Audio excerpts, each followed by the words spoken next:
Bismillahirrahmanirrahim. Bismillahirrahmanirrahim.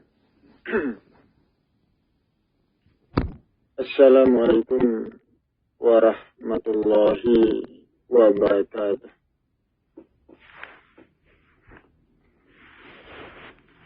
Alhamdulillah.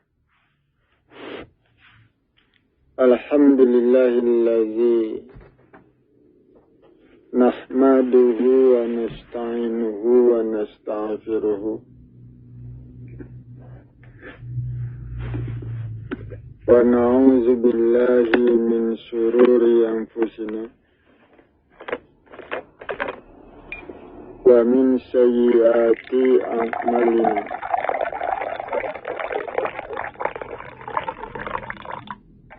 May yahdihillahu fala mudilla lahu wa man yudlilhu fala hadiya lahu. Ashhadu an la ilaha illallah wahdahu la syarika lah wa ashhadu anna Muhammadan abduhu wa rasuluh la nabiyya ba'da. Allahumma fasalli wa sallim wa barik ala hadzal nabiyil karim wa ala alihi wa ashabihi rasulillahi ajma'in, amma ba'du.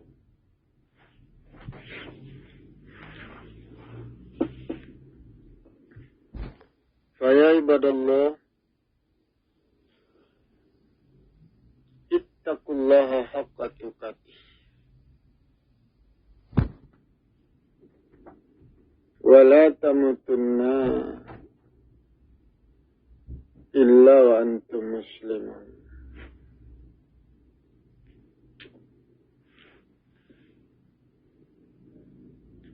Pertama-tama marilah kita mengucapkan puji syukur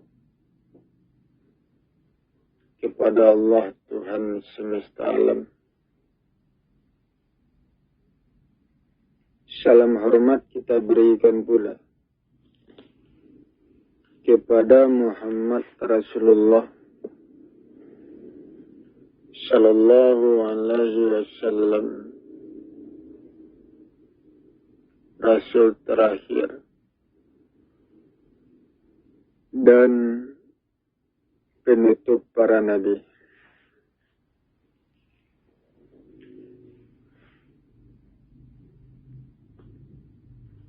Saudara-saudara kaum muslimin jamaah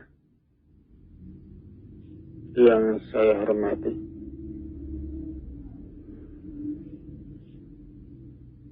saudara,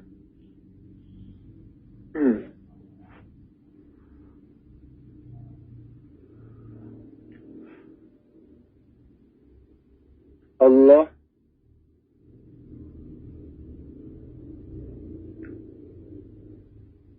adalah kebenaran.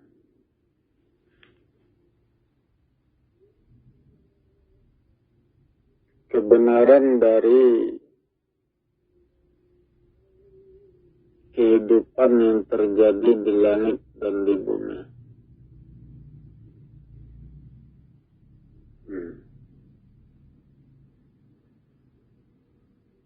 Kehidupan apa saja yang terjadi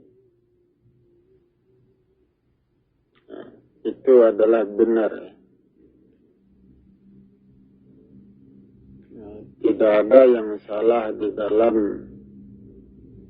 kehidupan, di dalam proses kehidupan. Tidak ada yang salah. Itu. Apakah proses itu bertujuan untuk membangun, memelihara, atau proses itu bertujuan untuk menghancurkan, merusak. Nah, terjadinya proses itu, terjadinya itu tentu ada penyebabnya. Ya, penyebab itulah yang mendorong terjadinya proses ya, pembangunan atau proses kehancuran. Ya, karena ada penyebabnya. Ya, sehingga itu dikatakan proses yang benar, ya, proses yang tidak salah. Nah, itu. Ya. Tetapi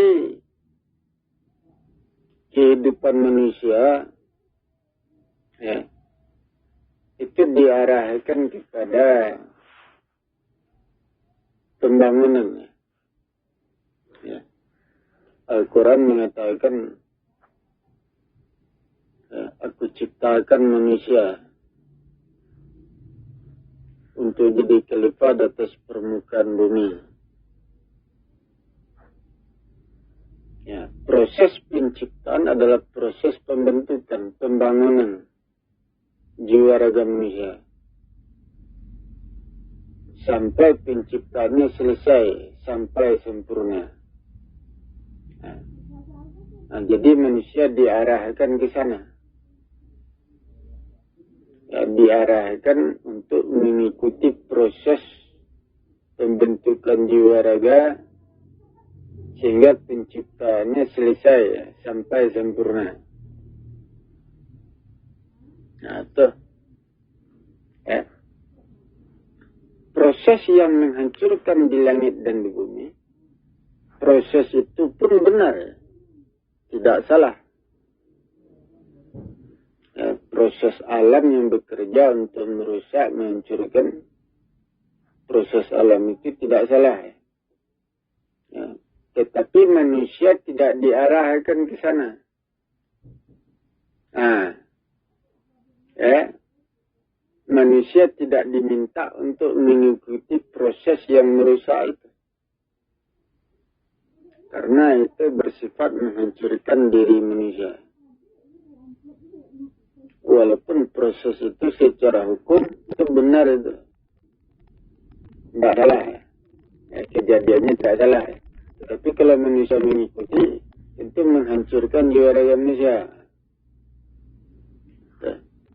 Yang dituntut kepada manusia adalah mengikuti proses yang bertujuan untuk membangun jiwa raganya. Menciptakan dirinya menjadi manusia sempurna. Nah, itu dia. Jadi Al-Quran mengatakan Allah itu ada di surga, ada di neraka. Allah itu ada pada diri orang beriman, ada pada diri orang kafir. Nah, Allah mengiring manusia ke neraka. Ya. Nah, Allah mendorong manusia ke surga. Allah itu dasar hukum. Dasar hukum yang mendorong manusia ke surga. Atau dasar hukum yang mengiring manusia ke neraka. Ya. Nah, Allah itu dasar hukum. Nah, pekerjaan Allah itu dua. Bersifat membangun dan bersifat menghancurkan. Ya, kedua-duanya itu Allah itu. Ya. Terjadinya itu Allah itu. Dasar hukumnya. Nah, tetapi manusia dituntut tentu untuk mengikuti jalan yang berfungsi untuk membangun jiwa raganya. Sehingga manusia masuk surga. Nah, itu dah. Ya. Tetapi kalau manusia mengikuti jalan atau proses kehidupan yang merusak, tentu manusia dibawa ke neraka. Jadi contohnya saja seperti tukang. Ya, tukang kayu. Ya. Kayu itu diambil dibentuk jadi meja, jadi kursi.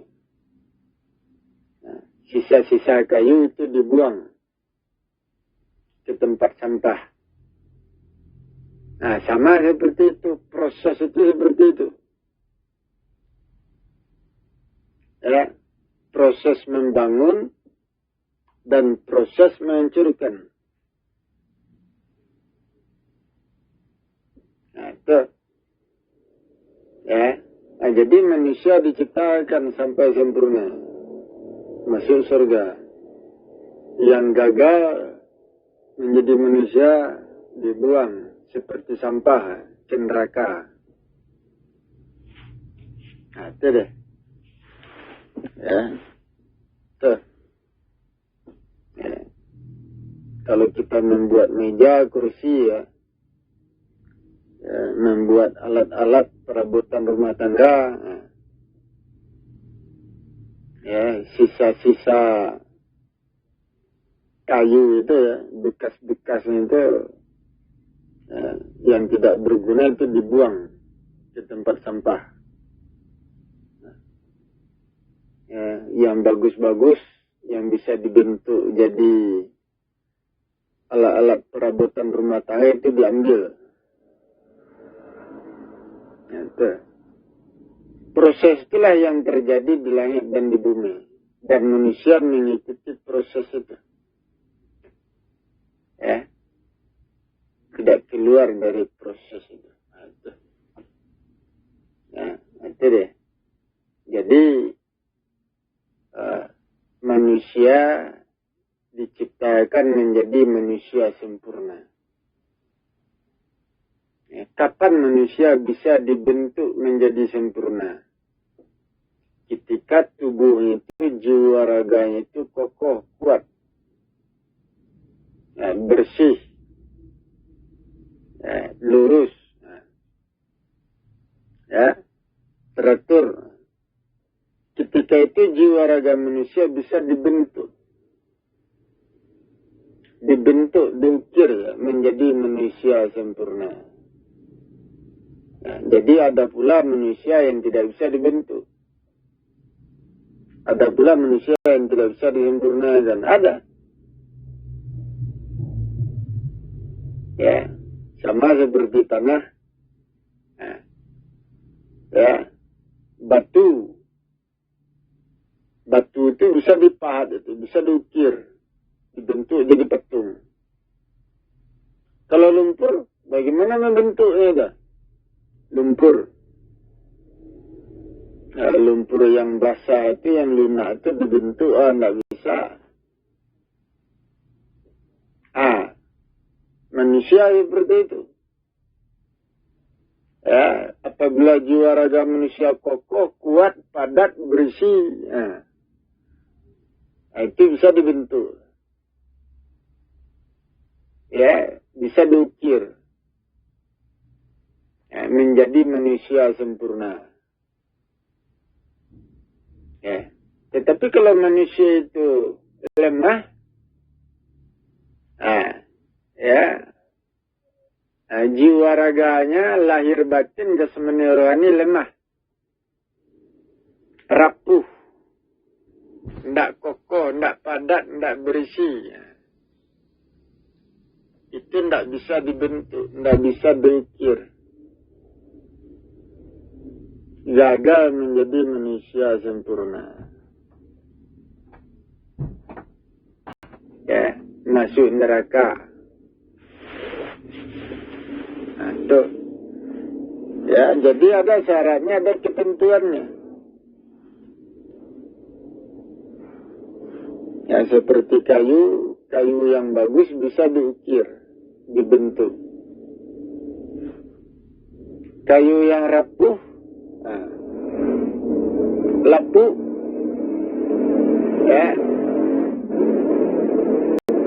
kayu seperti itu tidak bisa dibentuk, diukir. Gagal, dah dibuang. Ya. Sehingga Al-Quran menuntut manusia untuk memelihara diri. Wahai manusia, peliharalah dirimu, keluargamu dari api neraka. Yang dipelihara itu apa? Ya, tentu kondisi badan, kondisi jiwa raga, jasmani rohani. Nah itu, ya. Jangan jiwa raga kita, jasmani rohani kita, jangan sampai kotor. Jangan sampai rusak. Jangan sampai lemah. Jangan sampai rapuh. Ya, harus diperkuat, diperkokoh, diperpadat. Nah, ya, nah. Sehingga jiwa raga kita bisa dibentuk. Ya, bisa diangkat. Ya, kami angkat orang-orang beriman kepada derajat yang tertinggi. Nah, itu. Ya. Ceritanya seperti itu. Nah, ya, seperti kayu. Kalau kayu itu belum ada bentuknya, belum diukir, nah, itu derajatnya rendah. Tidak ada harganya, kurang dihargai. Tetapi kalau kayu itu dipahat, diukir, ya itu derajatnya tinggi, itu. Dihargai, itu. Ditinggikan. Nah, seperti itu. Ya, mengangkat manusia seperti itu. Nah, ya. Ya. Kalau badan kita lemah, rapuh, bagaimana mengukirnya, membentuknya? Tidak bisa. Seperti mengukir air. Air diukir, tidak bisa. Ya, jangankan air. Lumpur. Lumpur diukir, dipahat, tidak bisa. Nah, itu tidak ada harganya itu. Nah, tetapi kalau seperti batu, bisa dipahat, diukir, dibentuk menjadi patung. Harganya naik. Nilainya naik. Derajatnya naik. Ya. Jadi derajat seorang manusia naik ketika jiwa raganya sudah terbentuk. Baru naik derajatnya. Naik kemuliaannya, meningkat kemuliaannya. Ya. Tetapi kalau jiwa raganya tidak terbentuk, tidak terukir, derajatnya rendah. Nah, kemuliaannya rendah, tidak tinggi. Jadi ada ikatan-ikatan dengan fisik. Ya, kami angkat orang beriman. Ya, orang beriman kami muliakan, kami tinggikan. Benar. Ya. Nah, itu iman yang bagaimana? Atau meninggikan manusia itu dengan ukiran. Nah, seperti itulah kira-kira. Ya. Meninggikan badan kita dengan ukiran. Nah, badan kita tidak ada bentuknya. Bulat saja bentuknya. Itu rendah ada. Ya, rendah nilainya. Ya. Nah, tetapi kalau badan kita yang bulat itu diukir, dibentuk, naik nilainya. Naik harganya. Dan begitu mengangkatnya. Itu dengan iman. Ya, orang-orang beriman derajatnya itu lebih tinggi. Itu terikat dengan ukiran fisik. Ya. Nah, semakin beriman ya, semakin berilmu, derajatnya tinggi. Nah, itu berhubungan dengan ukiran, bentuk. Nah, itu berkaitan itu, ya, iman, ilmu, nah, ya, ukiran-ukiran, ya, bentuk. Nah, itu ada hubungannya itu. Nah, iman itu tentu yang diimani itu ilmu. Ilmu yang diimani, jalan, cara. Ilmu itu dipakai untuk membentuk, untuk mengukir. Nah, baru derajat kita naik. Setelah jiwa raga kita terbentuk, terukir. Nah, ada hubungannya. Kami angkat orang beriman kepada derajat tertinggi. Nah, ada hubungannya itu. Ya. Nah, dia beriman. Ya, beriman kemana? Kepada yang gaib. Nah, kalau dia beriman kepada yang gaib, nah, apakah jiwa raganya terbentuk, terukir? Nah, enggak. Untuk membentuk diri dibutuhkan ilmu. Ilmu itu diamalkan. Dengan ilmu itu jiwa raga manusia terbentuk, terukir, menjadi indah. Nah, baru naik derajatnya. Nah, ya, jadi orang-orang yang derajatnya tinggi, kemuliaannya tinggi, itu orang-orang yang memiliki bentuk. Jiwa raganya terbentuk, terukir. Nah, itu seperti itulah kira-kira. Ya, orang-orang yang derajatnya rendah, jiwa raganya tidak ada bentuknya, tidak ada ukirannya. Nah, itu rendah derajatnya itu. Nah, itu berkaitan masalah itu. Ya, iman, ilmu, ya, ukiran-ukiran, bentuk diri. Ya. Jadi iman itu yang diimani itu ilmu. Ilmu itu dipakai untuk membentuk diri, mengukir diri. Semakin diukir jiwa raga kita semakin indah, makin cantik, makin gagah. Atau ada ilmu dipakai untuk itu. Ya. Maka terciptalah manusia sempurna. Ada, ya. Tetapi kalau ilmu tidak diamalkan, tidak dipakai, bagaimana menciptakan manusia sempurna? Ya, menciptakan itu kan dengan ilmu. Ya, bukan dengan keyakinan, ya, dugaan. Dengan ilmu. Kita beriman, ilmu tidak ada. Ilmu itu alat untuk mengukir, membentuk, untuk mengangkat fisik zat. Untuk menopang tubuh kita supaya tidak jatuh dibutuhkan ilmu. Ya. Ilmu itu berisi ukuran-ukuran. Nah, ya. Contohnya makan ukuran satu piring, menahan tubuh kita supaya tidak jatuh, menopang tubuh supaya tidak jatuh, ukuran makan satu piring. Tapi kalau ukuran makan kita sesuap nasi, tidak bisa menopang tubuh kita, jatuh saja, lemah.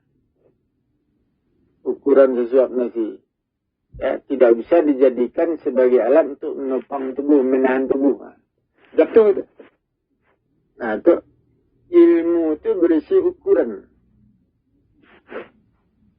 Ukuran gerak-gerik, ukuran perbuatan. Ya, semuanya. Ukuran itu untuk menahan.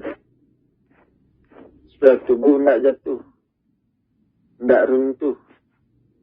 Tidak melemah. Pakai ukuran. Ukuran harus tepat. Kalau dikurangi ukurannya runtuh kita. Itu ukuran-ukuran yang tepat yang bisa menahan.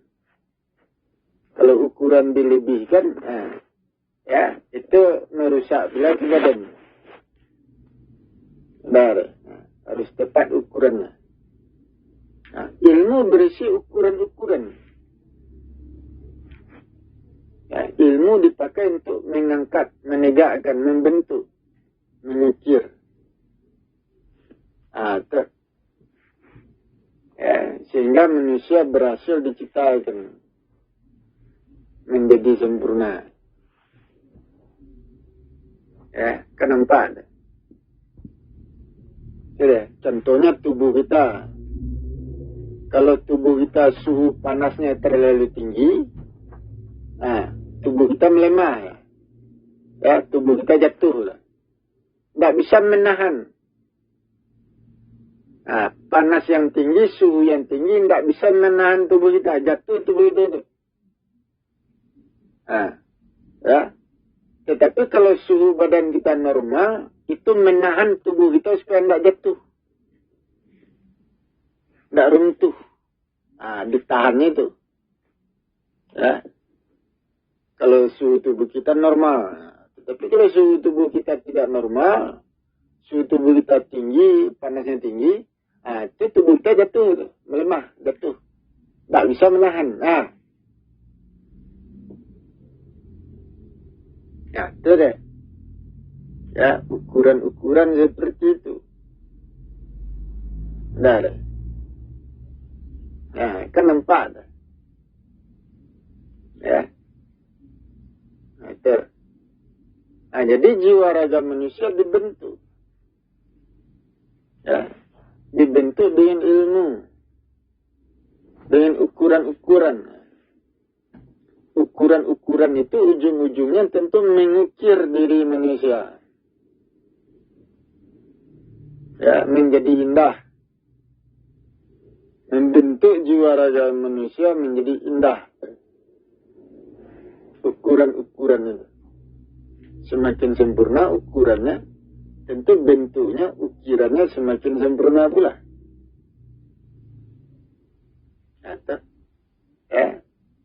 Maka terciptalah manusia sempurna. Kan nampak.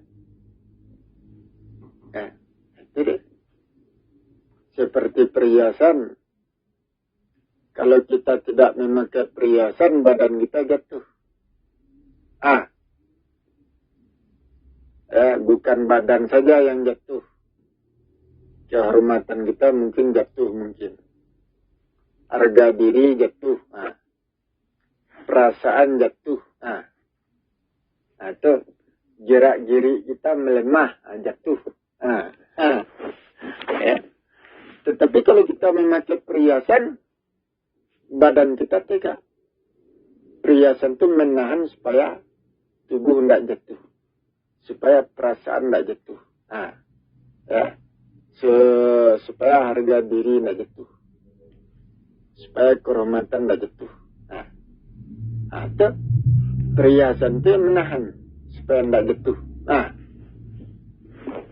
Tentu ada pula ukurannya itu. Berapa besarnya perhiasan itu. Bagaimana bentuknya perhiasan itu. Berapa jumlahnya yang harus dipakai supaya bisa menahan kita supaya tidak jatuh. Itu panjang pula gajinya itu.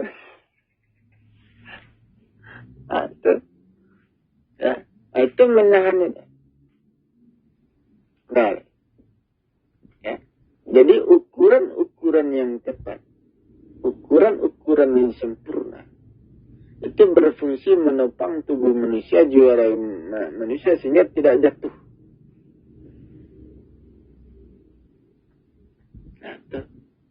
Itu kepandaian kita lagi. Kepandaian kita dalam melihat, merasakan ukuran-ukuran yang cocok, yang sesuai, ukuran-ukuran yang tepat, yang bisa kita pakai. Itu dah. Ya, tentu urusan itu urusan manusia begitu. Dari. Karena itu pilihan manusia. Ya. Nah, pilihan manusia, jalan yang dipakai oleh manusia, ilmu yang dipakai, ukuran-ukuran yang dipakai, itu pilihan manusia itu sendiri. Nah, Tuhan menyuruh manusia memilih. Nah, pilih jalan. Sama artinya pilih ukuran. Nah, sama seperti itu. Ya, pilih jalan kebajikan atau jalan keburukan, kebatilan. Jalan untuk membangun atau jalan untuk menghancurkan. Nah, itu sama dengan memilih ukuran. Ya, pilih ukuran yang tepat untuk menahan tubuhmu supaya tidak jatuh. Nah, kalau salah ukurannya, jatuh tubuhmu, nah, jatuh jiwa ragamu. Nah, itu benar. Sama seperti itu. Ya, nah, tentu kepandaian manusia itu sendiri. Kepandaian manusia masing-masing dalam melihat ukuran yang cocok, ukuran yang sesuai dengan dirinya, ya, ukuran yang tepat untuk dirinya. Nah, itu, ya. Jadi itu hukum-hukumnya. Nah, itu. Ya. Nah, jadi ya, kami ciptakan manusia ya, menjadi sempurna. Jalan menyempurnakannya itu. Ya, Allah itu mengadakan. Ya, nah, mengadakan manusia. Tetapi yang menyempurnakan usaha manusia itu sendiri. Ya, Allah menghadirkan manusia. Ya, bukan menyempurnakan penciptaan manusia.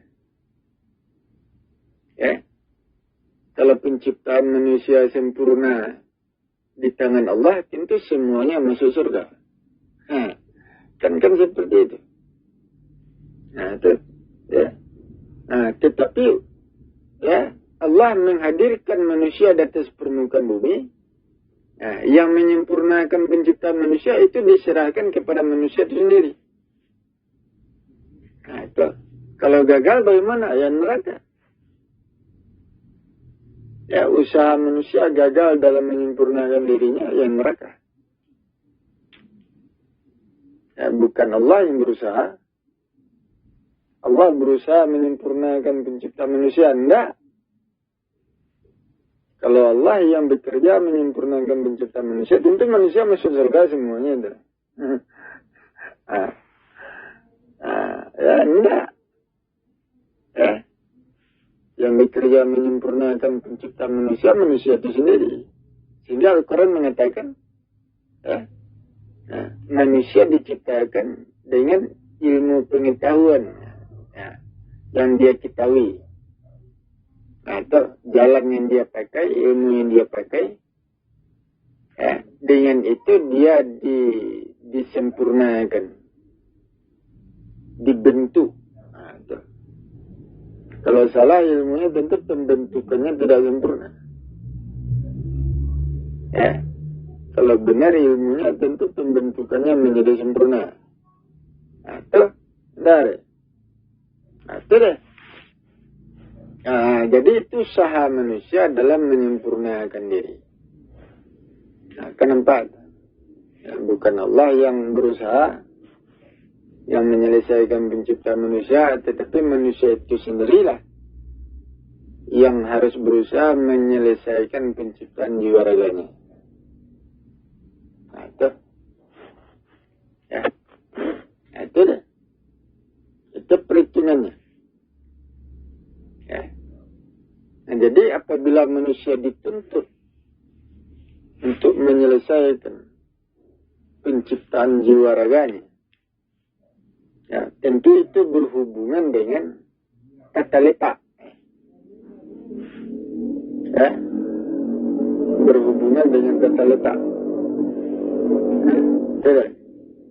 Kalau manusia keluar dari tata letak dirinya, maka dia jatuh. Penciptaan dirinya tidak sempurna. Tetapi apabila manusia kembali kepada tata letak dirinya, maka jiwa raganya terangkat, tegak. Penciptaan jiwa raganya sempurna, selesai. Nah, berhubungan dengan itu. Itu usaha manusia. Nah, tentu itu berhubungan dengan hati. Tata letak diri itu tentu berhubungan dengan hati. Jasmani, rohani. Yang nyata dengan yang gaib. Yang di dalam dengan yang di luar. Tata letak. Dari tata letak itu tentu itu dijalankan oleh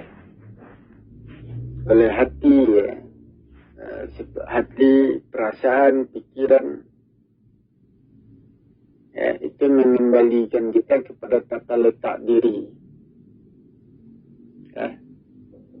Jadi yang diletakkan bukan jasad saja.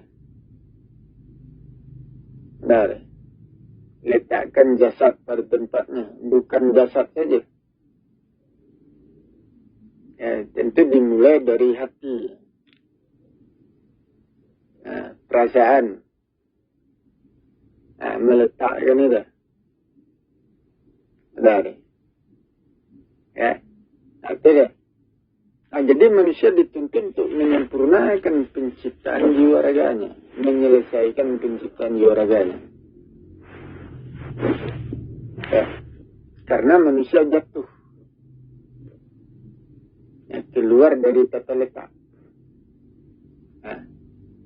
Manusia harus mengambil dirinya kembali, dirinya yang jatuh diambil kembali. Dari, membawanya kembali kepada tata letak diri yang tepat, sehingga dirinya, jiwa raganya terangkat tegak. Sehingga terciptalah dia menjadi manusia sempurna. Itu kan hukum seakibat. Ada sebab ada akibat. Memang bagi orang yang ilmunya rendah tentu kurang memahami. Ilmunya rendah, pengetahuan kurang. Tentu tidak terjangkau oleh dia pemikiran seperti ini.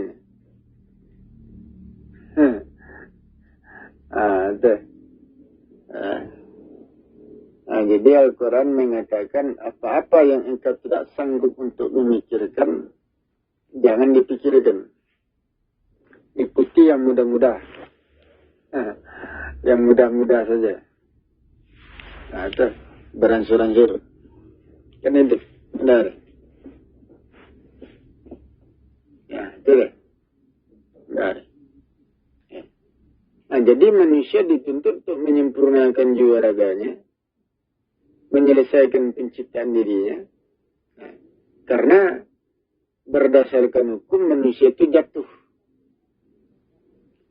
Fisiknya itu jatuh. Itu diangkat kembali, ditegakkan kembali. Benar. Dengan ibadah. Ibadah itu mengembalikan manusia kepada tata letak. Amalan. Amalan itu mengembalikan manusia kepada tata letak dirinya yang tepat. Tentu itu berhubungan dengan tata letak langit dan bumi. Tata letak benda-benda, hubungan manusia dengan bukit, gunung, segala sesuatu. Hubungan itu mengembalikan manusia kepada tata letak diri yang tepat. Itu berhubungan dengan perasaan hati, dan itu berhubungan dengan zat tunggal.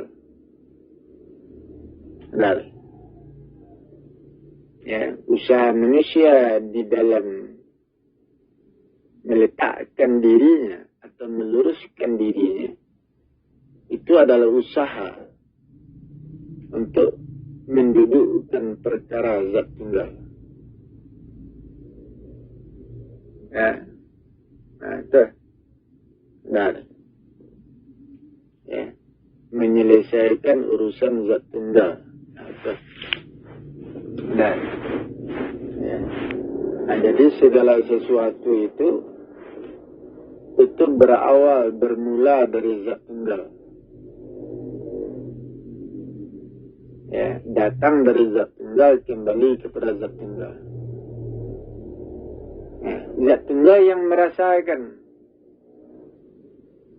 terasa di badannya. Kalau ada yang kurang di muka bumi, terasa di badannya.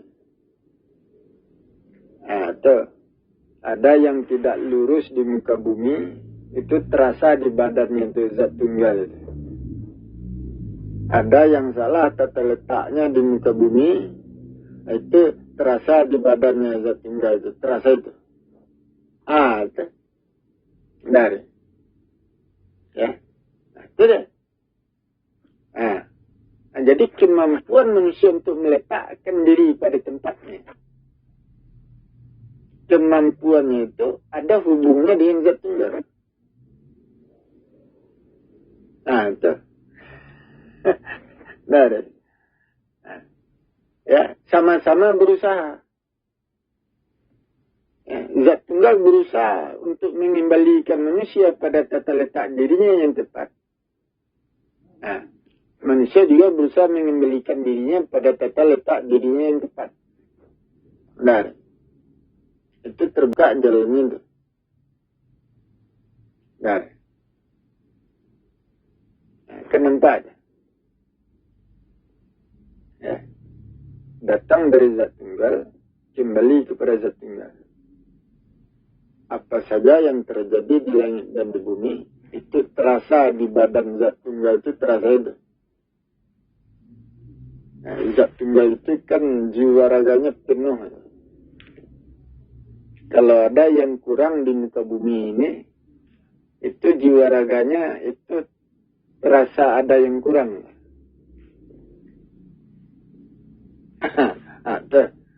Ya. Kalau ada yang salah tata letaknya di muka bumi ini, itu terasa di badan zat tunggal. Ya. Rasanya ada yang kurang, ada yang salah terasa di badannya.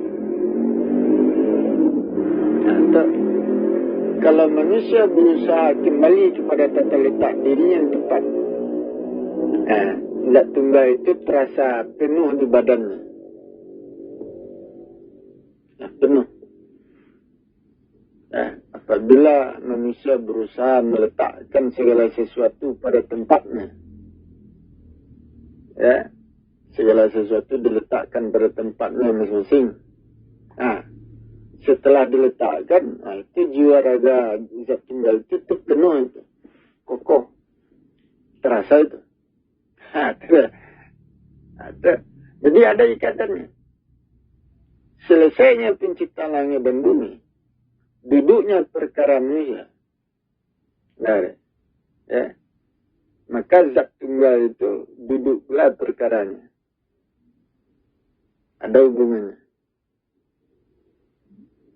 Ya, duduk pula perkaranya. Jiwa raganya duduk perkaranya. Ya, tidak. Tetapi apabila urusan langit dan bumi belum selesai, jiwa raga zat tunggal itu belum duduk pula perkaranya. Ya. Apabila jiwa raga zat tunggal itu belum duduk perkaranya, maka dia akan berusaha untuk menyelesaikan urusan langit dan bumi.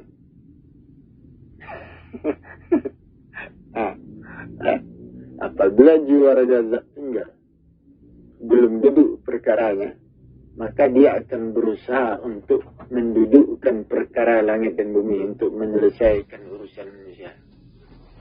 Dengan selesainya urusan manusia, dengan selesainya urusan langit dan bumi, maka dengan itu selesailah urusan jiwa raganya. Maka kembalilah dia kepada dirinya sendiri. Aku adalah aku, kembali kepada dirinya sendiri.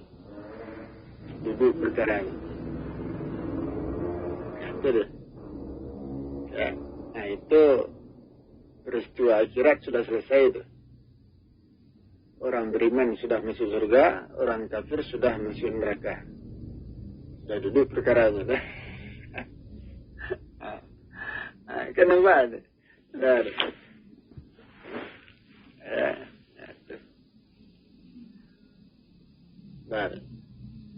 Kaji ini dimengerti oleh orang yang sudah sampai.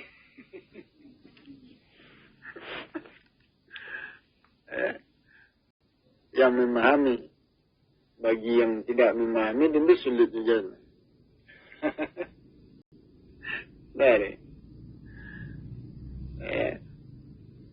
Cerita ini langka. Pelajaran yang tidak pernah terbetik di dalam hati manusia.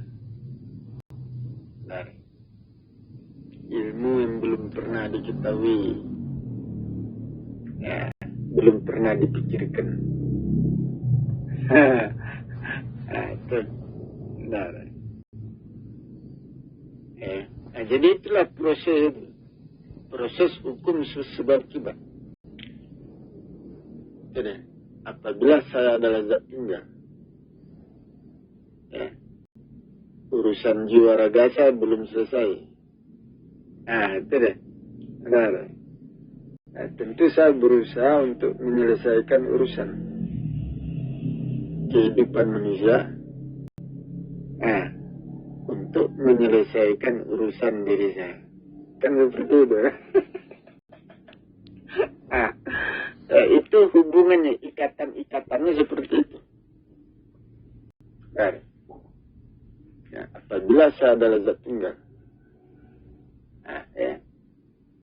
maka saya terpaksa menyelesaikan urusan langit dan bumi, urusan kehidupan manusia di atas permukaan bumi, untuk menyelesaikan urusan diri saya. Tidak ada jalan lain, itu jalan terakhir. Jadi mau tidak mau harus turun. Itu pada akhirnya. Mau tidak mau harus turun. Tidak bisa berdiam diri. Itu pada akhirnya. Ujung-ujungnya terbongkar juga kaji ini.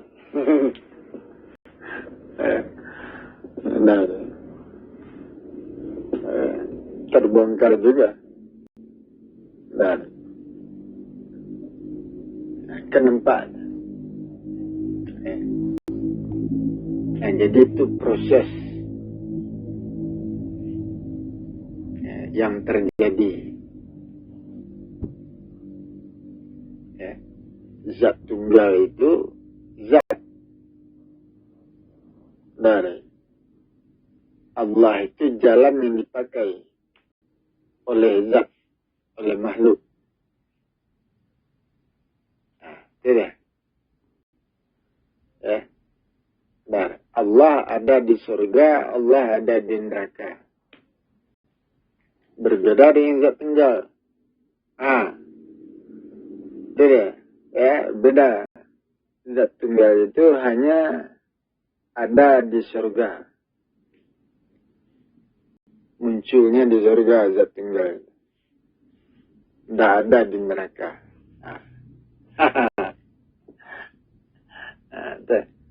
Kenapa? Allah meliputi langit dan bumi. Zat tunggal enggak. Zat tunggal itu dia zat. Zat itu ya dirinya sendiri. Zat itu tidak meliputi zat lain. Tidak meliputi makhluk lain. Enggak. Zat itu berdiri sendiri. Kalau Allah meliputi zat, meliputi seluruh makhluk. Karena dia ilmu. Allah itu ilmu. Tentu dia meliputi semuanya. Kalau zat tunggal itu zat ya benda. Dia berdiri sendiri, tidak meliputi langit dan bumi. Dia berdiri sendiri. Ya, sama seperti manusia. Nah, itu. Ya. Kalau Allah itu ada di surga, ada di neraka. Allah itu hukum, jalan, proses. Kalau zat tunggal itu sejenis benda, zat. Ya, sebutir zat. Itu adanya di surga. Kalau zat tunggal ada di surga, dia berubah jadi manusia. Ya, zat tunggal itu sebenarnya manusia. Ya, penciptaan langit dan bumi itu terikat dengan zat tunggal. Nah, langit dan bumi diciptakan untuk manusia, untuk memenuhi kebutuhan manusia.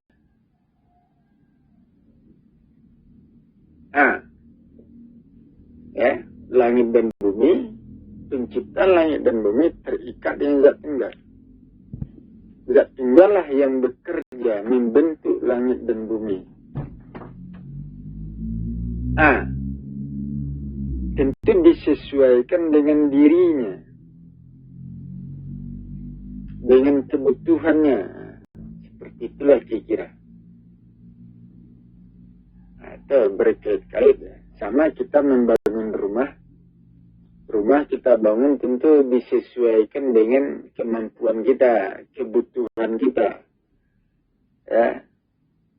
Disesuaikan dengan tanggungan jiwa raga kita, tubuh kita. Ya. Kalau rumahnya terlalu luas, tentu badan kita tidak sanggup, tidak mampu untuk menanggung itu. Itu kalau rumah terlalu luas. Seperti itulah ya. Tentu rumah kita bangun sesuai dengan kemampuan kita dalam menjaganya, memeliharanya, dalam menanggung segala sesuatunya. Rumah ya, kita bangun sesuai dengan kemampuan kita dalam memeliharanya. Zat tunggal seperti itu. Langit dan bumi dibangun, dibentuk, diciptakan sesuai dengan kemampuannya. Sesuai dengan kemampuannya dalam menanggung. Itu ya, dalam memelihara langit dan bumi. Disesuaikan itu. Sebatas itu. Tidak lebih. Ada. Seperti kita membangun rumah, tentu sejalan dengan diri kita. Rumah yang kita bangun cocok dengan diri kita. Ya, apakah kita bergerak, berjalan, ya. Kalau kita berada di dalam rumah, tentu kita berpindah-pindah kamar mungkin, ya, berjalan-jalan, itu disesuaikan dengan langkah kita, ya. Jangkauan kita dalam mengikutinya, dalam menguasainya, mengendalikannya, dalam mempergunakannya. Zat tunggal seperti itu. Sesuai dengan keadaannya dirinya. Ya. Tetapi kalau langit dan bumi ukurannya lebih besar dari yang sekarang, maka zat tunggal itu lemah jadinya, jatuh. Karena dia tidak mampu menjangkaunya. Apabila ukuran langit dan bumi lebih besar, lebih luas dari yang sekarang, maka zat tunggal tidak mampu menjangkaunya, menggenggamnya, mengendalikannya, tidak mampu. Lepas, runtuh semua. Apabila langit dan bumi ukurannya lebih kecil dari yang sekarang, maka zat tunggal pun terbebani, tertekan, tidak leluasa, langkahnya tertahan, maka dia pun runtuh jadinya, rusak jadinya. Jadi hukum-hukumnya seperti itu. Dari. Ya.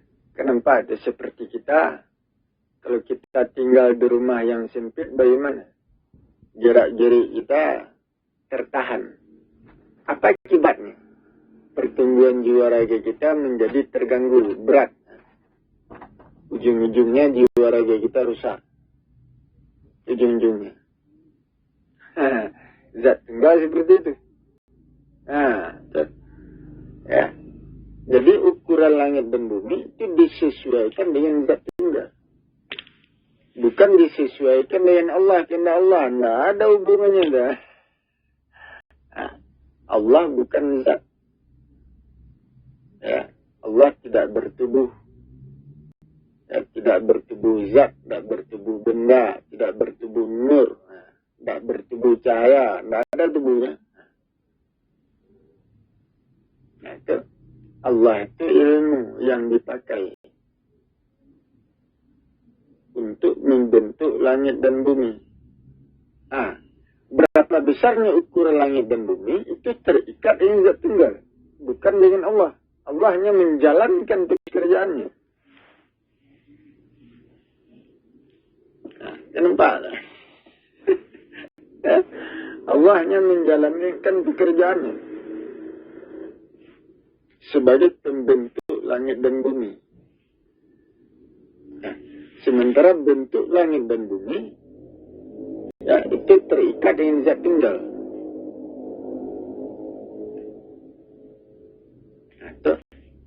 Tidak terikat dengan Allah. Begitu pula manusia. Tata letak diri manusia di atas permukaan bumi itu terikat dengan zat tunggal, bukan dengan Allah. Allah itu ilmu yang dipakai, jalan yang dipakai, ya, untuk membawa manusia kepada tata letak diri yang tepat. Itu ya. Sementara tata letak diri manusia di atas permukaan bumi itu terhubung dengan zat tunggal. Ada ikatan-ikatannya dah. Itu dia. Zat tunggal itu manusia. Zat tunggal sebutir zat. Itu manusia. Dalam ukuran kecil. Itu. Ya. Jadi langit dan bumi diciptakan itu berdasarkan kebutuhan manusia.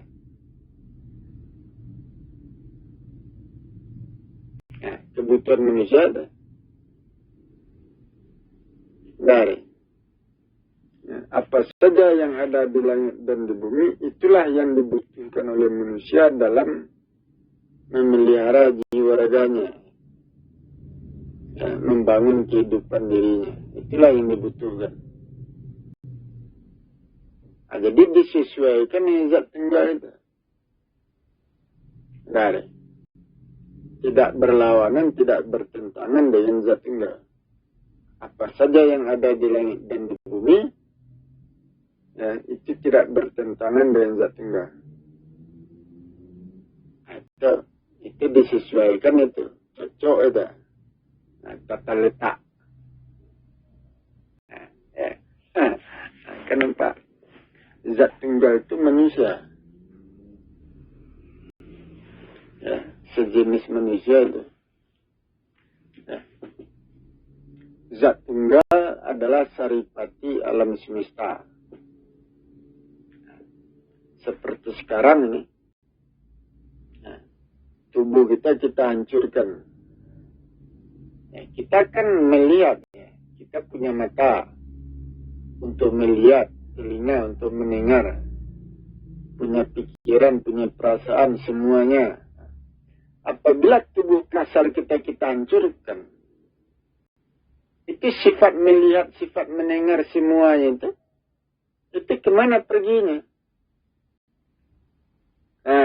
Kemana hilangnya? Apabila tubuh kita hancurkan, sifat melihat, sifat mendengar, semuanya. Ya, itu kembali kembali menyusup kepada satu titik yang terdalam di dalam diri kita. Apabila badan kita hancurkan, sifat melihat, sifat mendengar, sifat berbicara, seluruh sifat itu, itu kembali mengalir menuju kepada satu titik.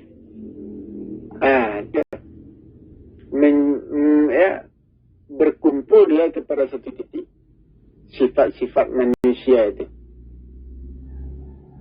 Apabila tubuh manusia dihancurkan, maka sifat-sifat manusia itu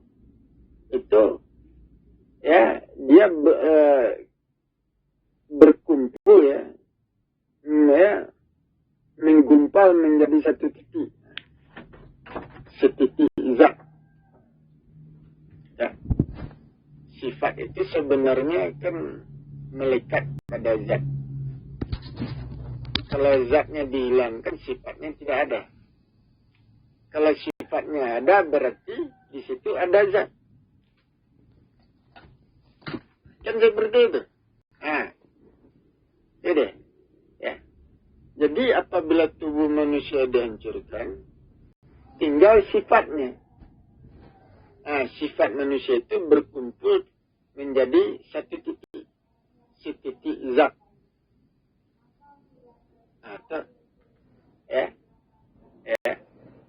Tidak. Kalau sifat itu tanpa zat, berarti sifat itu tidak ada. Sebenarnya itu kan sifat zat.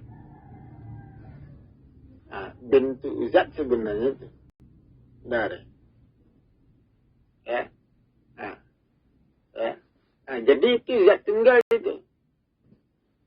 Apabila tubuh manusia dihancurkan, maka sifat manusia kembali berkumpul menjadi setitik zat.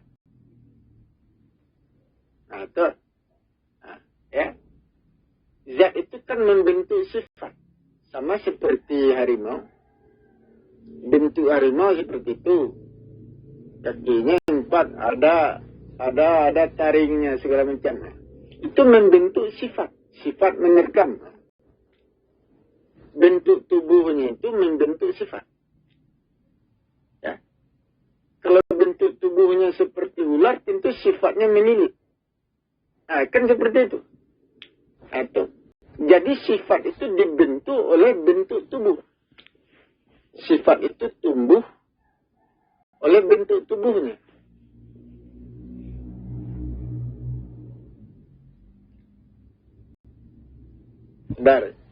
Burung sifatnya terbang. Seperti itulah kira-kira. Bentuk binatang, dari bentuknya itu tumbuh sifatnya. Akan nampak ada.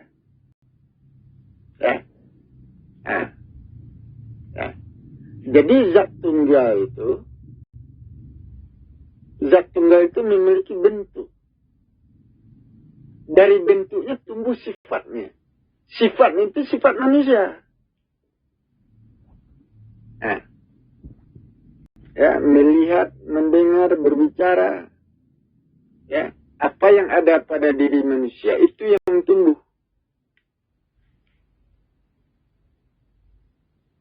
Kan nampak lah. Sudah. Nampak.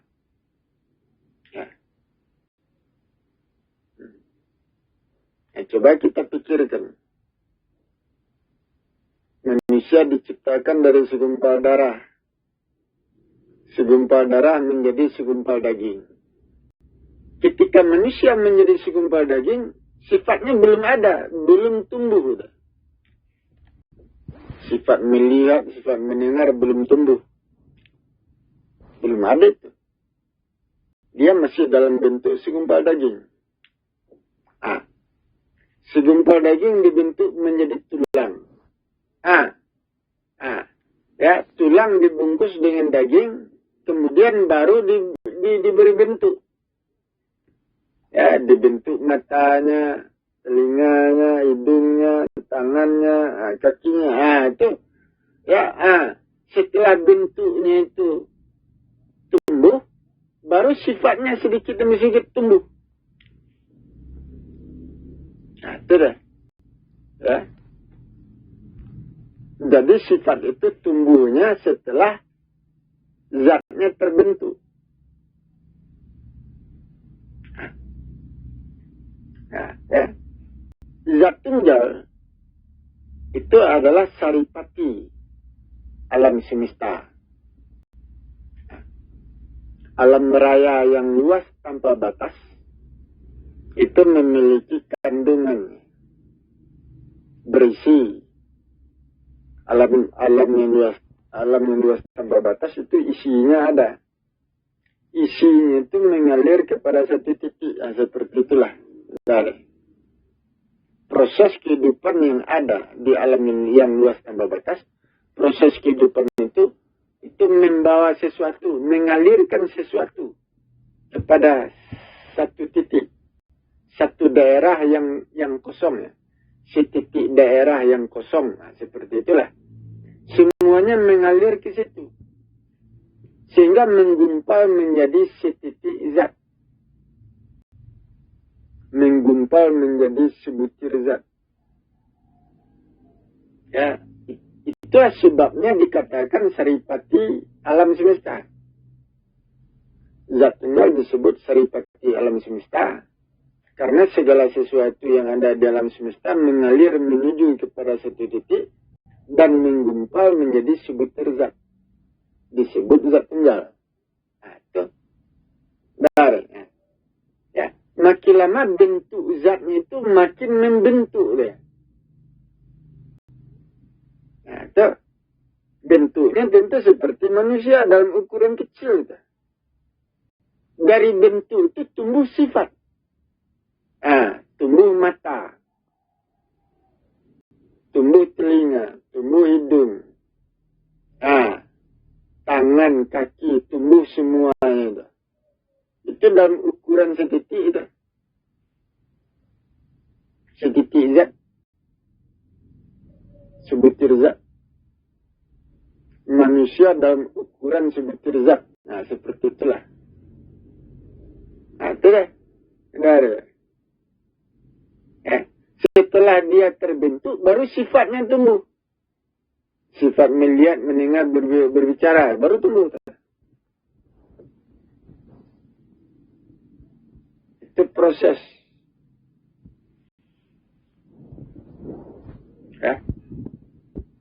Jadi zat itu kalau diberi bentuk, di situ tumbuh sifatnya. Tetapi kalau zat itu tidak ada bentuknya, sifatnya tidak tumbuh.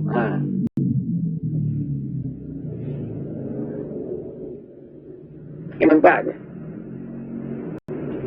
Seperti segumpal daging, itu kan belum ada bentuknya dah. Sifatnya tidak tumbuh di situ. Sifat melihat, sifat mendengar, tidak tumbuh di situ. Belum ada. Nah, ya, tetapi kalau sudah diberi bentuk, baru tumbuh sifatnya di situ.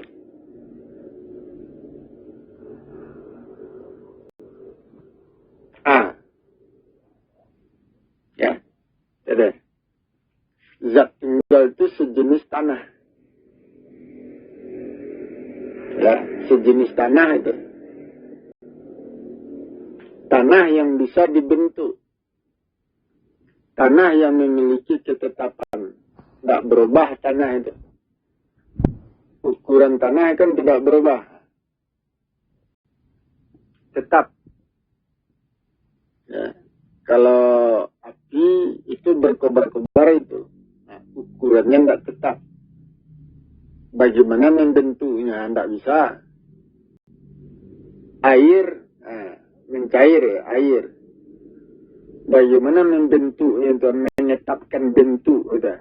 Air itu ya, mudah mencair ya, menguap.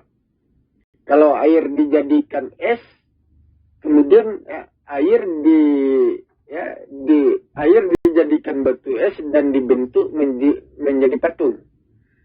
Ya, kalau dia kena panas matahari tentu mencair ya itu. Tentu bentuk patung itu hilang. Nah, apalagi api, apalagi cahaya, apalagi nur, itu tidak ada bentuk.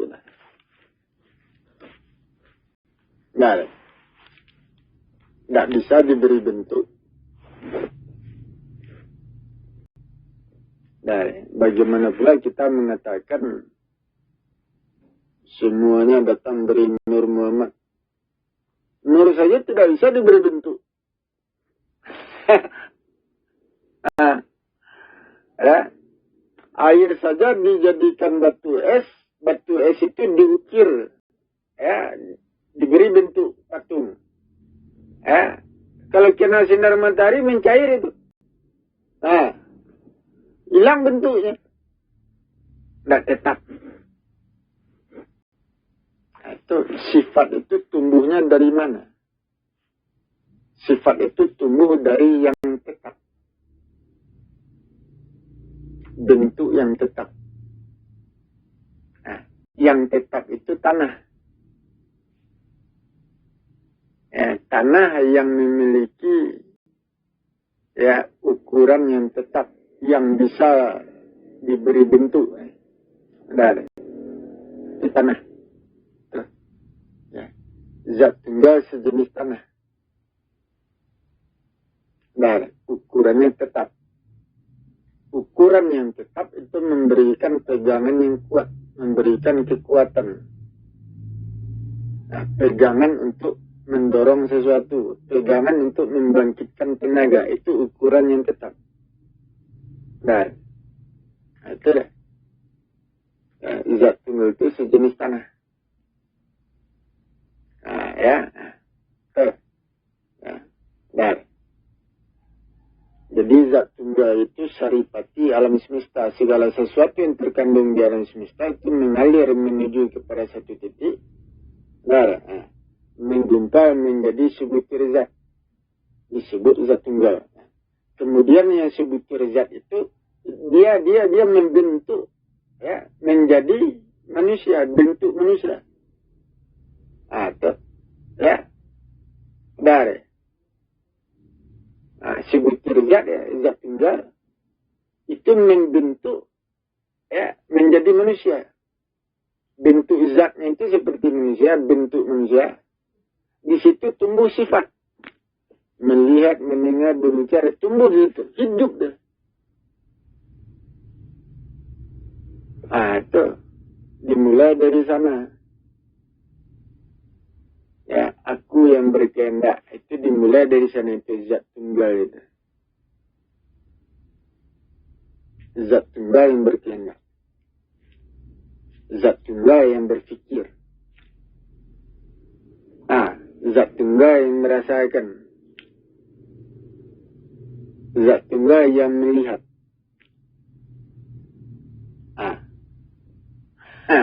Zat tunggal yang memiliki tujuan. Bagaimana yang dengan Allah? Allah menjalankan.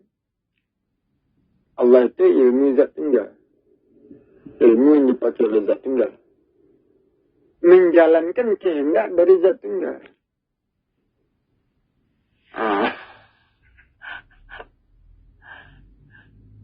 Itu.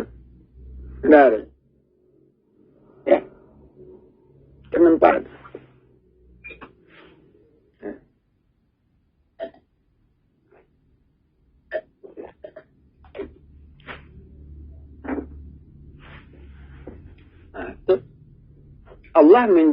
Allah menjalankan kehendak dari zat tunggal. Zat tunggal itu yang bertujuan. Allah itu kan ilmu yang dipakai untuk mengembangkan zat. Dirinya sendiri. Zat tunggal punya ilmu. Ilmu yang dia dipakai untuk mendorong pertumbuhan dirinya sendiri, mengembangkan dirinya.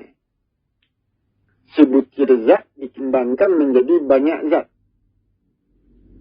Makin lama makin banyak, menjadi sebesar bumi. Dikembangkan lagi. Seluas langit dan bumi. Dikembangkan lagi, tumbuh lagi dia.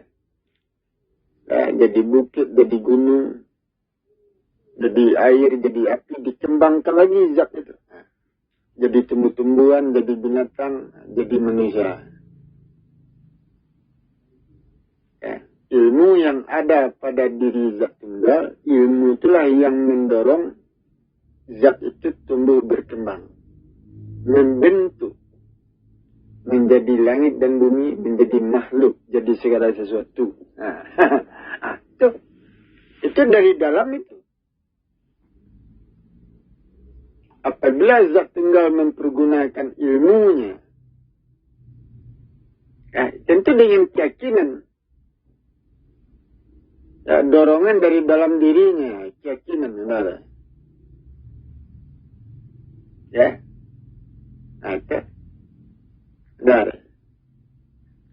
zat tunggal itu berpegang teguh kepada keyakinannya, ilmunya, pemikirannya, perhitungannya. Tentu perhitungan itu disesuaikan dengan tubuhnya, jiwa raganya, ilmu itu. Sehingga saya mengatakan Allah itu terikat tanah. Pekerjaan Allah, perbuatan Allah itu terikat dengan tanah, terikat dengan bumi. Artinya Allah tidak bisa bekerja apabila bumi tidak memenuhi syarat. Seperti tanaman, kalau tidak ada air, sementara tanaman membutuhkan air untuk disuburkan, dihidupkan. Tapi kalau air tidak ada, Allah tidak bisa menyuburkan tanaman. Dia mengikuti tanah itu. Seperti gunung. Gunung itu meletus. Dengan gunung itu kekuatan Allah terbentuk di situ. Sehingga gunung meletus. Tetapi kalau daerah padang pasir, misalkan, apakah Allah membuat padang pasir seperti gunung? Meletus. Tidak mungkin. Padang pasir atau tanah yang datar. Apakah Allah bisa membuat tanah yang datar itu seperti gunung meletus? Tidak bisa. Itu kan tidak sesuai itu. Kenapa? Seperti korma.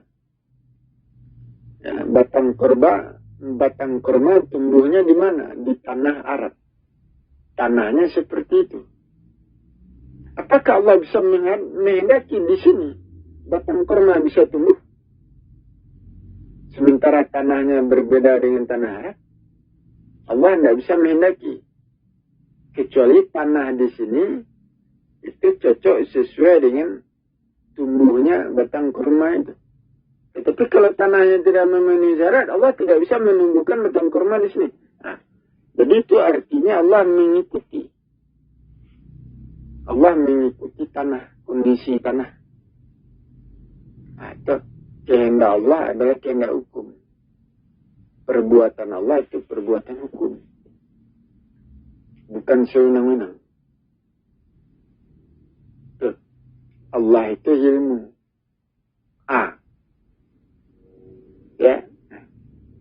Allah itu ilmu. Jalan. Jalannya zat, jalannya makhluk. Jalannya diri. Pegangan tubuh itu, pegangan zat itu. Ada. Jadi zat tunggal itu dia memiliki ilmu. Pengetahuan. Ada. Ilmu itu dia pakai untuk mengembangkan dirinya. Ilmu itu yang hidup di badannya. Ada keimanan zat tunggal. Seperti seperti itulah. Keteguhan hati zat tunggal menyebabkan ilmu itu hidup di badannya. Ilmu itulah yang mendorong badannya tumbuh berkembang. Seperti itu. Menjadi seluas langit dan bumi. Itu dah. Ilmu itu kan ukuran-ukuran. Ya, memang sulit juga ini mendudukkan perkaranya. Mendudukkan kaji ini. Benar. Ya. Kalau orang tidak sering-sering mendengar, tidak paham ya. Benar. Ya. Tetapi kalau kaji ini diulang-ulang, sering-sering diperhatikan, sering-sering didengar, ini ya, baru paham.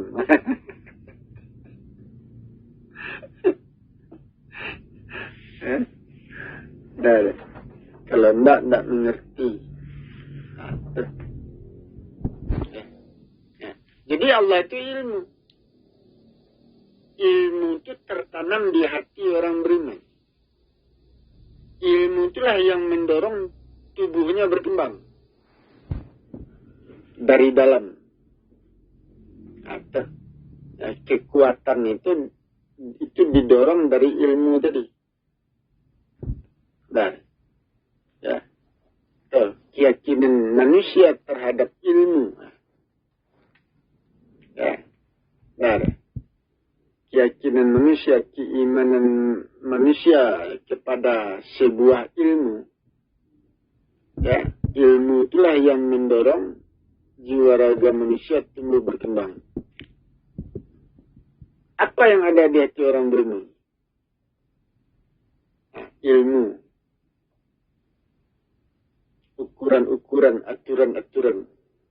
Itulah yang mendorong jiwa raganya bergerak. Ya. Berjalan. Ya, jiwa raganya tumbuh berkembang. Itu yang ada di hati orang beriman. Itu. Ya. Jadi keimanan itu untuk memberikan kekuatan kepada ilmu yang kita pakai. Ilmu yang kita pakai, cara yang kita pakai itu kita yakini. Kita imani. Itu memberikan kekuatan. Kemampuan kita dalam menjalankan ilmu. Dengan ilmu itu jiwa raga kita berkembang. Itu. Ya. Kenapa? Ya. Jadi zat tunggal itu manusia dalam ukuran kecil, setitik zat.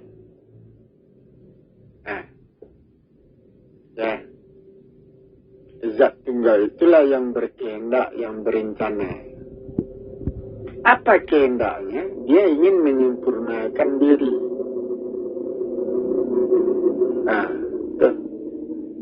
Ingin menyempurnakan dirinya. Ya. Apabila dia ingin menyempurnakan dirinya, saudara, ya. Selama proses penyempurnaan dirinya, maka di situ terciptalah langit dan bumi. Tumbuhlah segala sesuatunya, terciptalah manusia, terciptalah makhluk. Itu sebenarnya. Sempurnanya zat tunggal. Sempurnanya itu jadi manusia nyata.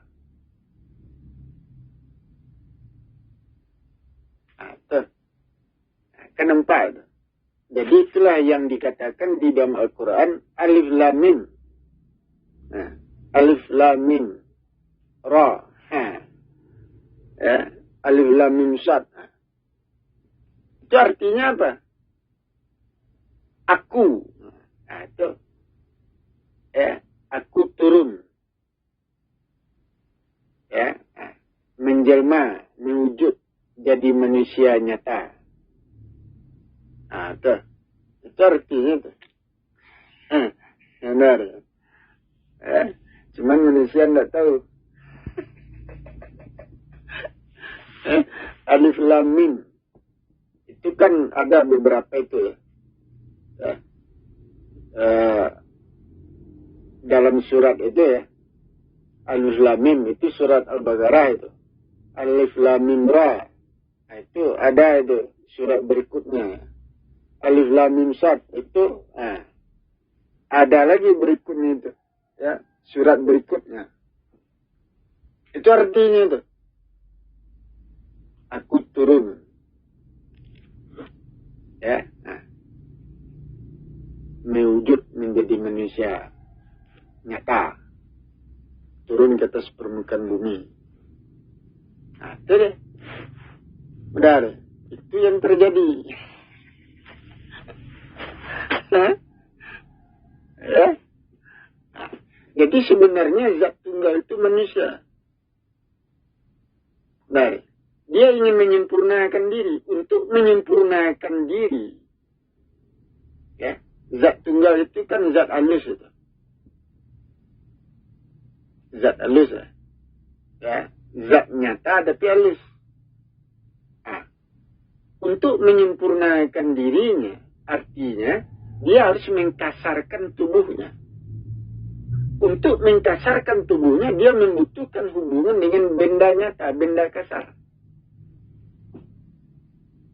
Nah, itu langit dan bumi. Langit dan bumi ini kan benda nyata, ini, benda kasar. Hubungan zat tunggal. Zat tunggal itu zat halus.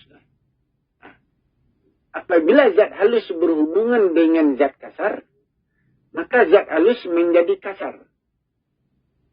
Selama zat halus itu berhubungan dengan zat kasar, ya, langit dan bumi, zat halus itu makin lama makin kasar. Hubungan itu mengkasarkan. Jadi zat tunggal itu membutuhkan hubungan dengan langit dan bumi untuk mengkasarkan dirinya. Setelah zat tunggal menjadi kasar, maka mewujudlah dia menjadi Adam. Jadi manusia. Nah, itu yang pertama. Itu baru kulit baru itu. Belum isi. Adam itu bukan yang sebenarnya itu. Ya. Zat tunggal yang sebenarnya. Zat tunggal itu. Ya, kalau dia sempurna pembentukannya. Ya, zat tunggal berubah menjadi manusia. Manusia itu siapa? Siapa orangnya? Kan yang berbentuk. Ya, Adam itu bukan ya, walaupun zat Adam itu datang dari zat tunggal, itu baru kulit baru itu, bukan zat tunggal yang sebenarnya. Bukan zat tunggal yang sebenarnya itu. Dari dalam tubuh Adam ya, tumbuh ya, tercipta roh Adam. Roh Adam berlapis-lapis. Roh Adam itu yang menjadi jin pertama, menjadi malaikat pertama. Itu. Ya, itu zat tunggal itu. Ya. Itu kan terhubung dengan zat tunggal. Itu. Ya, malaikat Jibril itu kan malaikat pertama. Benar. Ya, kebenaran itu terpegang oleh malaikat Jibril. Kebenaran zat tunggal terpegang oleh malaikat Jibril, bukan Adam. Adam itu kan zat kasar, jasad. Ya. Jasad itu mudah pecah, mudah retak. Artinya kebenaran itu tidak melekat pada jasad Adam. Kebenaran itu tidak ada pada Adam. Sementara malaikat Jibril itu zatnya halus. Zat halus itu sifatnya menggenggam. Kebenaran itu melekat pada zat halus. Melekat pada malaikat Jibril. Itu. Jadi kebenaran zat tunggal dibawa oleh malaikat Jibril. Nah, ya. Nah, itu dah. Ya, Jibril itu hidup tubuhnya, menjelma, mewujud. Jibril itu. Kebenarnya hidup. Kebenaran Jibril itu memenuhi tubuhnya, jiwa raganya. Sehingga tubuhnya makin lama makin berat. Makin penuh. Makin nyata. Akhirnya dia pecah. Nah, itu. Semakin berat tubuhnya, semakin nyata, semakin penuh. Akhirnya Jibril itu pecah. Ya. Setelah itu, maka dia menjelma, mewujud. Menjadi manusia nyata. Lahir sebagai manusia nyata. Nah, itu namanya bukan malaikat Jibril lagi, karena dia sudah lahir sebagai manusia nyata. Ya. Nah. Ya. Tidak ada yang mengetahui. Nah. Manusia nyata itu tentu dilahirkan oleh orang tua. Nah, dari orang tua itu kan alat itu. Nah, alat untuk melahirkan anak. Kan itu. Dari. Ya. Ya. Nah, jadi Jibril itu kebenaran. Membawa kebenaran zat tunggal. Zat tunggal itu manusia. Zat tunggal itu manusia. Kebenaran zat tunggal itulah yang mewujud menjadi Adam. Nah, ya, Adam itu kulitnya baru itu. Nah, roh Adam itu berlapis-lapis. Menjadi jin pertama, menjadi malaikat pertama. Ya, nah, kebenaran zat tunggal terpegang oleh malaikat. Nah, dibawa oleh malaikat Jibril. Jibril itu badannya hidup. Nah, kebenaran yang ada pada tubuh Jibril, jiwa raga Jibril, kebenarannya itu hidup. Makin lama makin masa. Ya, makin lama jiwa raganya makin berat, makin penuh. Akhirnya pecah. Nah, pecah ya. Nah, tentu dia masuk ke dalam kandungan ya, perempuan. Nah, ya, menjadi segumpal daging gitu tuh. Nah, itu. Tentu dengan hubungan suami istri. Nah, tentu ini berhubungan dengan gaib. Ini persoalan gaib.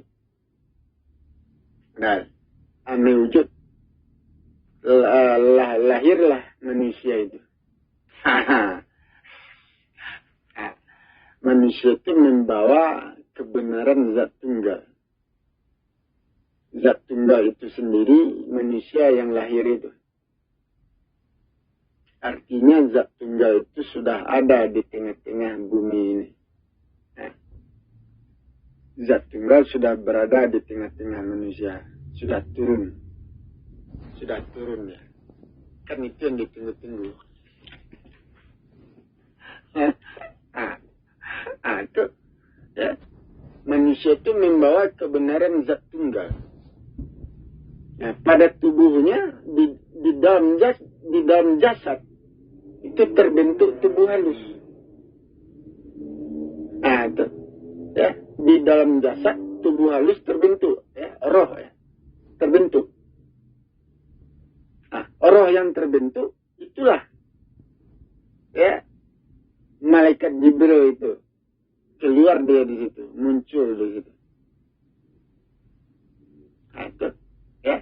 Nah, tetapi Jibril itu muncul, dia meninggalkan kebenarannya. Dari, ya, pada jasad manusia. Ya.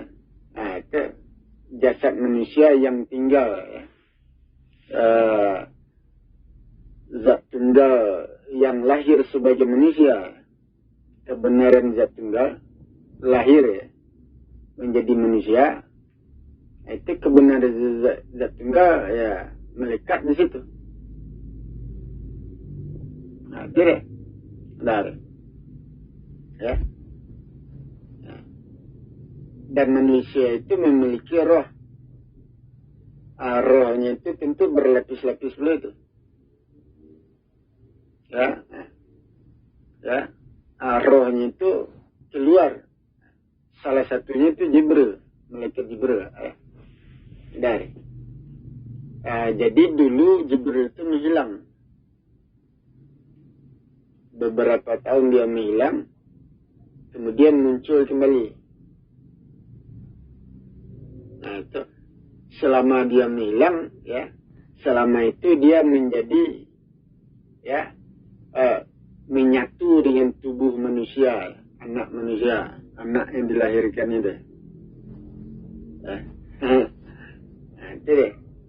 Benar. Malaikat Jibril itu kalau kita hitung-hitung, itu bukan zat tunggal itu. Dari. Ya, memang sulit untuk mengkaji ini. Kalau bagi orang biasa tidak terjangkau ini. Dari. Pemikiran ini tidak terjangkau. Ya. Sedangkan orang-orang tarekat, aliran tarekat, ya, orang-orang ya yang sering iktikaf itu, benar. Orang-orang yang bermakrifatullah, pemikiran ini tidak terjangkau. Benar. Ada. Nah, apabila saya adalah zat tunggal, ya, di dalam tubuh saya ada tubuh halus. Nah, ya, tubuh halus. Tubuh halus itu kan berlapis. Lapisan pertama jasad kasar, lapisan kedua tubuh halus atau roh. Lapisan ketiga itu lebih halus lagi. Nah, itulah Jibril itu. Nah, itu benar. Ya. Nah, itu. Nah, tetapi kita kurang mengerti di sini. Sampai di sini kurang mengerti. Zat tunggal itu yang mananya? Benar. Ya. Nah, itu karena zat tunggal itu dia pegangannya itu fisik. Zat tunggal itu kan zat kasar itu. Tetapi dalam bentuk halus. Zat nyata tapi halus. Ya. Pegangannya itu fisik itu. Ya, jasad. Ya, kekuatan itu diambil dari jasad. Dari. Ya. Nah, itu deh. Dari. Ya, jasad itu dijadikan pegangan untuk mendorong terjadinya sesuatu. Itu jasad atau zat kasar, ya, tanah. Dari. Ya. Itulah yang mendorong zat tunggal itu nantinya ya menjelma, ya, mewujud sebagai manusia sempurna. Itu yang mendorong. Baik. Nah, itu deh. Ya. Apabila zat tunggal itu zatnya halus, ya, maka ikatannya dengan alam nyata, zat kasar itu diperlukan. Benar. Ya, untuk menyelesaikan penyempurnaan jiwa raganya, itu diperlukan. Contohnya seperti saya, kalau saya mati masuk alam roh, ya, maka saya masih membutuhkan hubungan dengan alam nyata. Nah, itu untuk mendorong pembentukan jiwa raga saya sampai sempurna. Nah, zat tunggal seperti itu. Nah, benar. Itu. Nah, jadi pengetahuan saya ini sebenarnya kan sudah melampaui. Kalau diberikan kepada orang ini tidak ini sulit orang memahami. Ya, susah memahami. Nah, ya. Untuk melihat ini tentu harus dikaji semuanya. Apalagi masalah zat tunggal. Ya, kalau saya mengatakan zat tunggal itu manusia, bagaimana pikiran orang-orang yang mendengar ini? Nah, apalagi saya mengatakan, apabila saya adalah zat tunggal,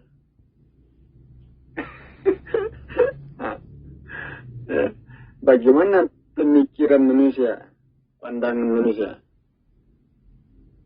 Nah, ya, mungkin banyak yang tidak memahami, tidak mengerti. Ya, tentu kaji ini tidak bisa diturunkan. Benar. Ya, cukup saya sendiri saja. Tentu seperti itu lagi. Ya, susah, saudara. Ya, kecuali ada alatnya untuk menjelaskan itu. Ya, seperti gambar.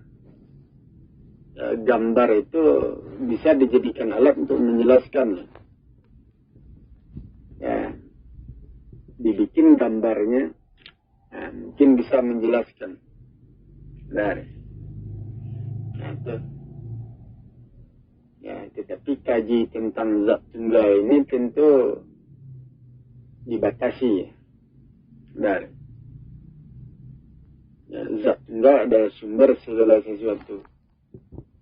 Hanya sebatas itu.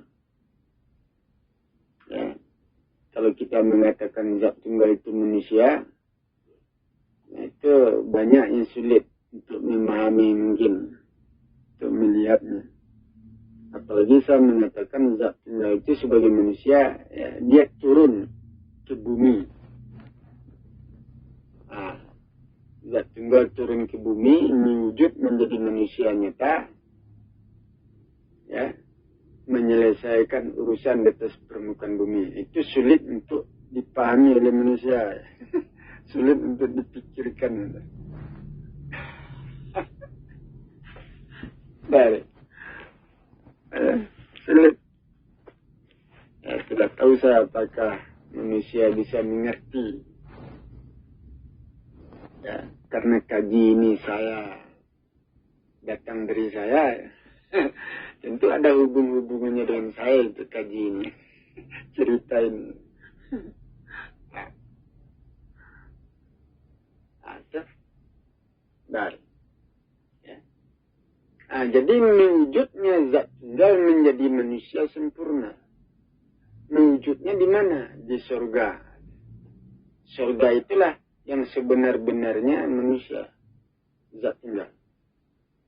Wujud asli zat tunggal sebagai manusia itu ada di surga. Kalau sekarang itu belum sempurna.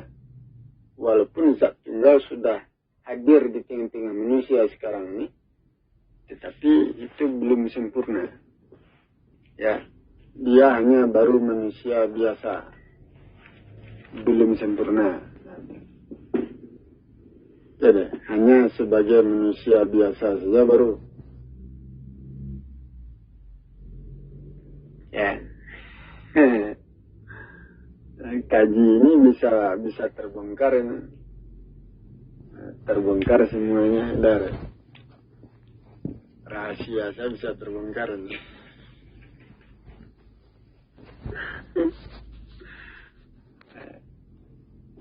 Nah, jadi itulah hukum sewajibat dari ya, proses alam, ya, proses hukum alam. Semuanya datang dari zat tunggal, kembali kepada zat tunggal, digenggam oleh zat tunggal. Diselesaikan urusannya oleh zat tunggal. Ya. Nah, jadi pondasinya zat tunggal itu. Pondasinya yang pokok, yang utama zat tunggal itu. Ya. Dari awal pembentukan langit dan bumi, nah, ya, sampai memasuki peristiwa akhirat, sampai masuk surga, itu tonggaknya itu ya, yang pokok itu zat tunggal. Di tangan zat tunggal semuanya. Allah itu adalah ilmu yang dipakai oleh zat tunggal. Jalan yang diikuti. Akan nampak ada. Dan jadi itu hukum-hukumnya. Ya, hukum-hukumnya seperti itu. Dari akan nampak. Tidak akan terjadi sesuatu kecuali ada penyebabnya. Nah, penyebab awal, penyebab utama, penyebab pokok itu zat tunggal itu penyebabnya. Bukan Allah. Allah itu dasar hukumnya. Dasar hukumnya itu Allah. Kajinya itu Allah. Ya. Tetapi penyebab dimulainya terjadi sesuatu itu zat tunggal itu. Jadi Allah itu nama dari ilmu. Nama dari kebenaran. Kebenaran itu diberi nama Allah. Seperti itu lagi kira. Ilmu itu diberi nama Allah. Kalau zat itu namanya bukan Allah. Nah,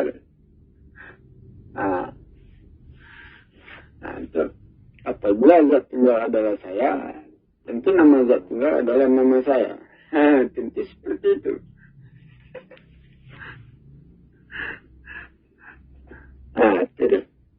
Jadi itu hukum-hukumnya.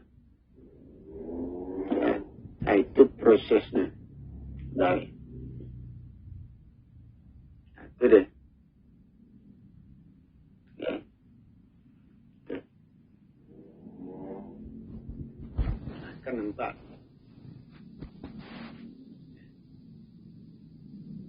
Nah, jadi itulah yang harus kita perhatikan dari. Ya. Yang harus kita pelajari ya. Dari. Jadi demikian supaya kita perhatikan, kita pikirkan, kita pelajari sehingga jelas dan terang benderang. Demikian saya akhiri, wabillahi taufiq wal hidayah. Wassalamualaikum warahmatullahi wabarakatuh.